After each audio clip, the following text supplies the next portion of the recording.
안녕하세요. 김영윤 법무사입니다. 안녕하세요, 검사님. 네.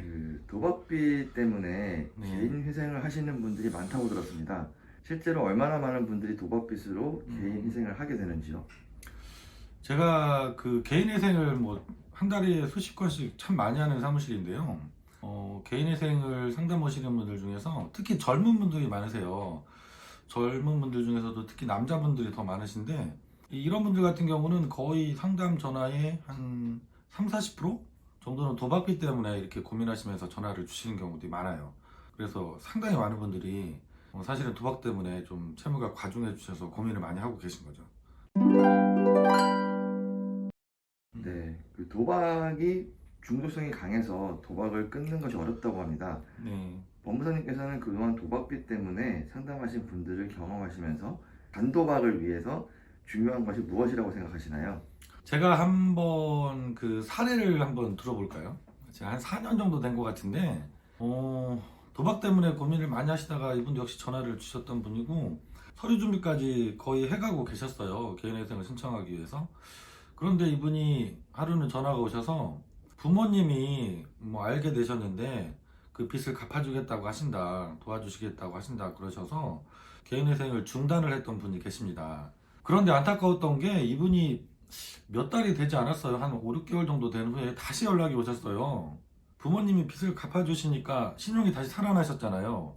그래서 대출이 또 되는 거예요. 그러니까 또 대출을 받아서 도박에 또 쓰신 겁니다. 그래서 부모님이 종전에 갚아주셨던 빚만큼 또 빚이 생기셔가지고 개인회생을 하시겠다고 다시 연락이 오셔서 진행을 해드린 분이 계시거든요. 그분 이후에도 여러분들이 비슷한 경우로 사건을 진행했던 경험이 있어요. 그래서 제가 생각할 때 이 단도박이 정말 어렵다고들 하세요. 뭐 마약을 끊는 것만큼이나 어렵다고 그렇게들 얘기를 하시거든요. 그래서 참 쉽지 않은 문제인데 단도박을 하기 위해서 또 우리가 빚을 갚기 위해서 정말 중요한 문제가 내가 스스로 꾸준하게 빚을 갚아나가는 연습을 하셔야 된다 이런 생각이 들어요. 어느 날 갑자기 누구 도움받아서 빚은 갚아서 내가 뭐 채무 독촉에서도 벗어나고 뭐 근심 걱정에서 벗어날 수 있겠지만 이게 도박을 끊는 데는 전혀 도움이 되지 않습니다. 오히려 그 사람이 도박 중독에 더 심하게 빠질 수 있는 그런 계기가 되기도 해요. 그래서 부모님들 특히 자녀분들이 혹시 도박 중독이어서 빚이 많이 과중해졌더라도 도움을 주시는 방법들 중에서 빚을 갚아주는 방법을 선택하시는 건 정말 좋지 않을 것 같아요. 그래서 제가 오랜 경험으로 상담을 많이 해보고 그리고 실제로 뭐 단도박까지 성공하신 많은 분들을 보면서 개인회생이나 개인 워크아웃 이런 제도를 통해서 스스로 어렵지만 일정 기간 동안 내가 빚을 꾸준하게 갚아 나가는 것 이게 법원에 뭐 돈을 내고 뭐 신용회복위원회에 돈을 내고 이런 것들이 도박을 끊기 위해서 지불하는 수업료다 이렇게 생각하시고 스스로 빚을 갚아 나가는 연습을 하시는 거 이것이 단도박을 위해서 아주 중요한 부분 중에 하나가 아닐까 이렇게 생각을 하게 됐습니다.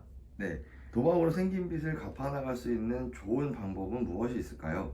네, 아까 제가 잠깐 언급을 드렸지만 사실은 도박으로 보통 빚이 뭐 수천만 원에서 많게는 뭐 2, 3억까지도 이렇게 많은 빚을 지고 찾아오시는데요. 이걸 한 번에 갚아내는 것은 너무 어려운 문제이죠. 그렇다면 채무 조정제도를 이용해서 이 채무를 일정 정도 조정을 받고 장기간에 걸쳐서 이렇게 분납해서 납부해 나가는 것 이게 되게 좋은 방법이 될 거라고 생각해요. 여기에 좋은 방법이 두 가지를 우리가 고민해 볼 수가 있어요. 개인 워크아웃이라는 제도가 있고 또 개인 회생이라는 제도가 있습니다. 두 가지는 뭐 비슷하게 개인 회생 같은 경우는 일반적으로 변제 기간이 3년, 뭐 장기로 연장을 하시면 5년까지 빚을 일정 정도 빚을 나눠 갚는 것이고요. 워크아웃은 채무를 기본적으로는 8년, 길게는 10년까지 나눠서 이렇게 갚을 수 있는 제도거든요.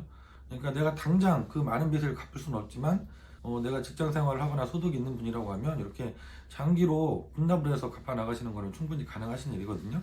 그리고 개인회생 같은 경우 뭐 아무리 도박빚으로 해서 채무가 발생했더라도 뭐 기각 없이 다 대부분 다 결정을 받으실 수가 있고요.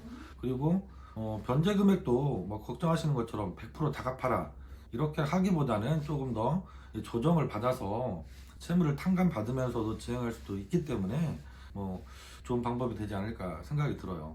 워크아웃과 개인회생을 우리가 고민할 때 뭐 가장 중점적으로 생각하셔야 되는 것은 제가 오랜 경험으로는 변제 기간 동안 내가 끝까지 변제를 잘 해 나갈 수 있는 제도가 무엇일까? 이것을 고민해 보시면 좋을 것 같아요. 전문가들과 상의를 해보시고 내가 개인회생으로 진행했을 때 변제금이 얼마나 나올 것인지, 그래서 내가 이것을 끝까지 잘 납부해 나가는 것이 가능할지 이걸 잘 고민해 보시고, 만약에 그게 어렵다고 하면 워크아웃이 변제 기간이 조금 더 길잖아요. 그러다 보니까 한 달에 납부하게 되는 돈은 좀 더 작을 수가 있습니다. 그래서 이게 또 끝까지 변제 나가는 데는 유리한 면이 있어요. 그래서 워크아웃과 개인회생을 잘 또 연구해 보시고 상담도 받아보시고 하셔서 선택을 하시면 좋을 것 같습니다. 네. 그럼 단도박을 하기 위해 도움을 받을 수 있는 전문 기관이 있을까요? 네, 이게 다행히 그 한국도박문제관리센터를 비롯해서 여러 전문기관들이 있습니다. 그래서 단도박이 사실은 뭐 정말 힘들다고 하잖아요. 혼자 의지만 가지고는 될 수 있는 부분이 아니라고 합니다. 이미 그 뇌에서 도파민이라는 물질이 분비되는 경험들을 많이 하셔서 이게 뇌 신경에도 변화가 많이 생겨 있다고 해요. 그렇기 때문에 어찌 보면 이게 치료를 받아야 되는 질병인 거거든요. 그래서 혼자서 극복해 나가는 데는 한계가 있기 때문에 이 전문기관들 도움을 받으시면 돼요. 뭐 최근에 보면 또 도박 엔딩이라는 유튜브 채널도 만드셔서 뭐 좋은 영상들을 많이 그 업로드하고 계시더라고요. 그래서 그런 유튜브 영상도 참조하시고 용기를 내셔서 전화하시고 도박 한국도박문제관리센터 같은 전문기관에 도움을 받으셔서 치료를 받으시면 훨씬 더 좋지 않을까 생각이 됩니다. 그리고 참고로 우리가 개인회생을 진행할 때도 도박비 때문에 개인회생을 진행하시는 분들도 법원에서 판사님들이 보정 권고에서 그런 언급들을 많이 하시거든요. 도박문제관리센터에서 상담을 받고 치료를 받아라, 그리고 상담 확인서를 제출해 달라, 이런 보정 권고도 많이들 하고 계시기 때문에 사전에 미리 이런 전문기관에 도움을 받으셔서 상담 치료를 받으시고, 개인회생을 접수할 때 먼저 법원에 이렇게 상담 확인서를 같이 제출해 주시면 이분이 단도박을 하기 위해서 정말 노력을 하고 있구나, 갱생의 의지가 있구나라는 것을 법원에서도 확인을 한다면 훨씬 더 좋은 결과를 얻으실 수 있거든요. 그래서 꼭 이렇게 전문기관의 도움을 받으시면 좋을 것 같아요. 네. 마지막으로 도박 중독으로 고민하시는 분들께 꼭 하고 싶은 말씀이 있으시다면요? 제가 그 상담을 하면서 정말 안타까운 경우가 지금도 한 2분 정도 지난주부터 같이 고민을 많이 하고 있어요. 어떤 경우냐면 도박빚이 이제 처음에 생기면 내가 대출받기 쉬운 1금융권에서 대출을 시작하시잖아요. 그러다가 카드론 가시고 그 다음에 대부업체까지 가세요. 그랬다가 연체가 되고 이런 상황이 되면 주변의 가족들, 지인들한테도 돈을 많이 빌려서 사용을 하고 오시는 분들이 계십니다. 이렇게까지 하고 오시면 개인회생 할 때도 정말 문제가 커져요. 왜냐면 우리가 금융기관 채무 같은 경우는 사실은 뭐 개인회생을 진행하셔도 별 크게 문제가 없는데, 예를 들어서 지금 같이 고민하고 계신 한 분은 직장 동료들한테 되게 많이 여기저기서 빌리셨어요. 그러니까 이분이 개인회생을 진행하셔도 직장 생활하는 것도 얼마나 힘드시겠습니까? 내가 매일매일 얼굴을 마주쳐야 되는 그 10분이 넘는 분들한테 많은 빚을 빌려가지고 개인회생까지 들어갔으니까 이 관계 문제도 있을 수 있고, 뭐 개인회생 금지 명령이 나면 독촉을 안 받는다고 하지만 그게 법률적인 문제이지 실제로는 심적으로 되게 부담을 가지시면서 진행을 하셔야 되는 그런 문제가 있겠죠.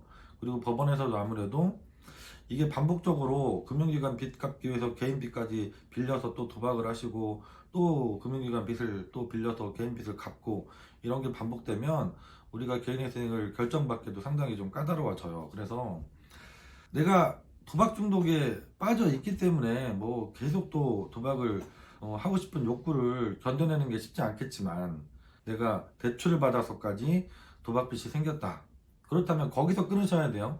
지인들이나 친구들, 직장 동료들한테까지 이렇게 다른 핑계를 대면서 돈을 빌려서 도박을 하고 오시면 절대로 안 됩니다. 그래서 이 부분은 제가 강조해서 말씀을 드려보도록 하겠습니다. 네.